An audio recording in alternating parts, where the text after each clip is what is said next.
এই যে ছোট ভাই, কোথায় যাচ্ছ?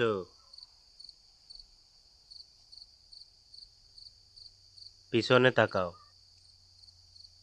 রাতে দেখতে অসুবিধা হয় নাকি?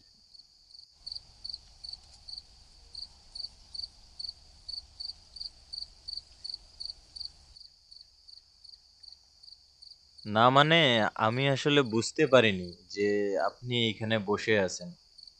কার বাড়ি যাবে? আকমল হোসেনের বাড়ি। কি হয় তোমার? ফুফাতো ভাই। আপন? হ্যাঁ।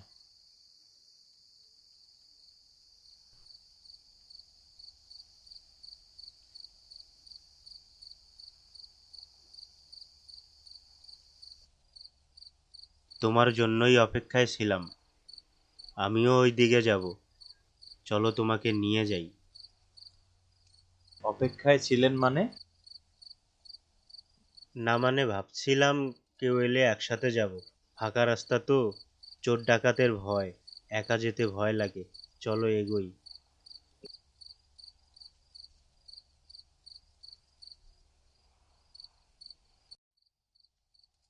আরে ভয়ের কিছু নেই।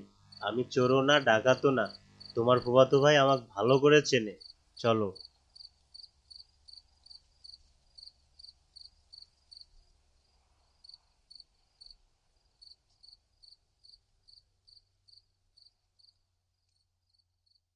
তোমার বাড়ি কি কুড়িগ্রাম? হ্যাঁ। তা আপনি জানলেন কিভাবে? অনেক আগে গেছিলাম তো, এখন আর যাওয়া হয় না।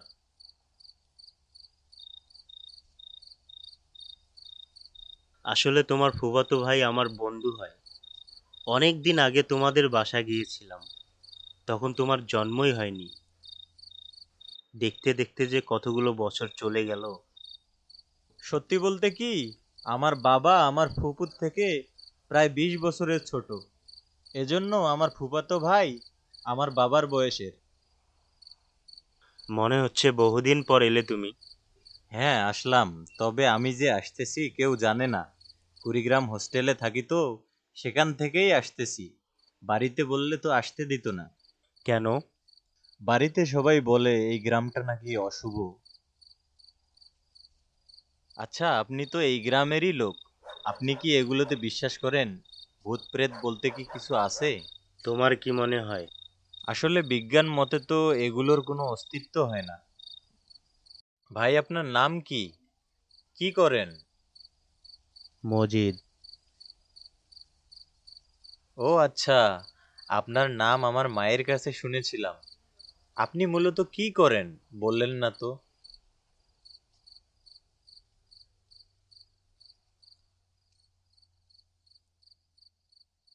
এইটা কি দেখতে পাচ্ছ?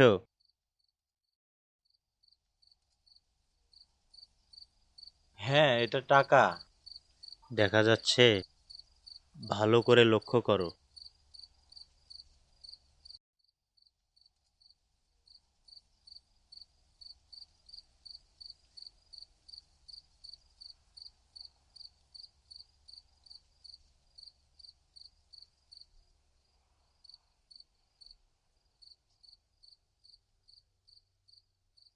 আপনি কি ম্যাজিশিয়ান নাকি?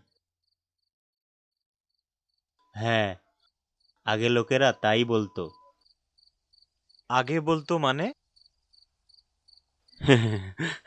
না মানে এখনো বলে জাদুকর। আরেকটা দেখাই, আরেকটা দেখাই, আরেকটা দেখাই।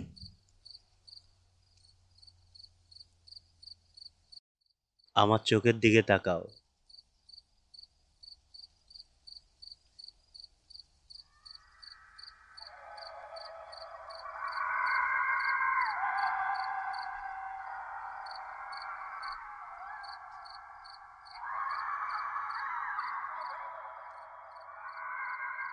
কেমন লাগলো?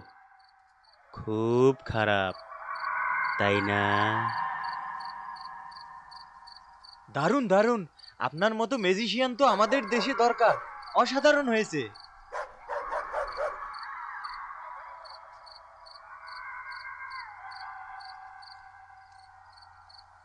তোমাকে আমি বলেছিলাম না, আমি কুড়িগ্রাম গেছিলাম এই জাদু দেখাতে। ভাই, আমার মনে হয় বাড়ি এসে গেছি। আমি যাই।